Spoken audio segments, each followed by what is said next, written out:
Parlons maintenant un petit peu des émotions, de vos émotions, de celles qui vous taraudent, celles qui vous pourrissent pratiquement la vie. Alors il existe deux types d'émotions. Il y a les émotions structurantes et les non structurantes. Les non structurantes, c'est toutes les petites émotions que vous vivez au fil de votre vie, au fil des jours. Une petite colère, une petite tristesse, un petit choc.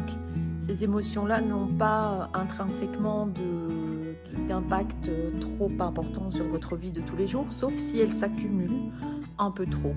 Un peu comme des feuilles mortes sur un chemin et qui, une fois qu'il y en a trop, le chemin devient beaucoup moins praticable. Les émotions structurantes sont plus violentes parce qu'elles sont liées à un événement beaucoup plus compliqué dans votre vie.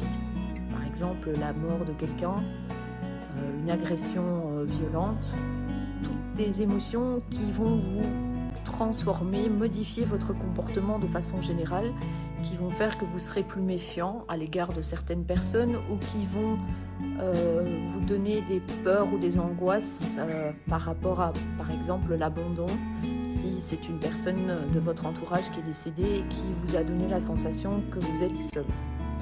Toutes ces émotions, quelles qu'elles soient, structurantes ou non structurantes, s'accumulent au fil des années.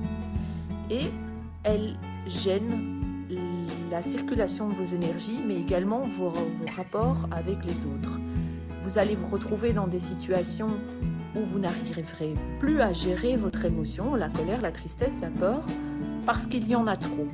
Ces émotions vont s'accumuler au fil du temps, comme dans un bocal, et à un moment donné, quand le bocal est trop plein, il ne peut plus recevoir aucune émotion, ce qui va créer chez vous un mal-être, une non-gestion des émotions, mais parfois aussi des douleurs physiques, des douleurs dans le dos, des problèmes de sommeil, du stress, des angoisses, des pleurs, des crises que vous ne parviendrez plus à gérer parce que trop c'est trop.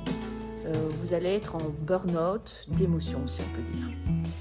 Au travers de l'hypnose et d'autres éléments, comme par exemple travailler sur votre gestion, votre tolérance aux petits tracas du quotidien, nous allons pouvoir vous proposer de vider ce bocal à émotions, de vous alléger et donc par la même occasion de vous sentir de mieux en mieux au fil du temps.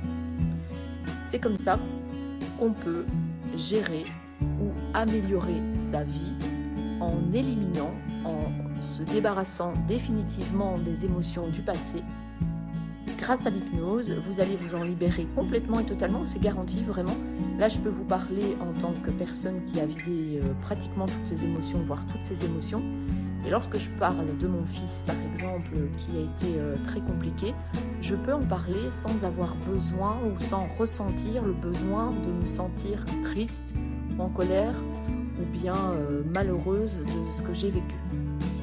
C'est pour ça que nous sommes là, pour vous accompagner grâce à un programme d'accompagnement ou des séances d'hypnose individuelles ou ponctuelles.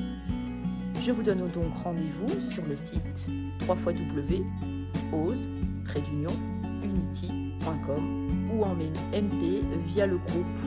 Voilà, je vous souhaite une bonne et agréable journée. Bisous bisous, à bientôt.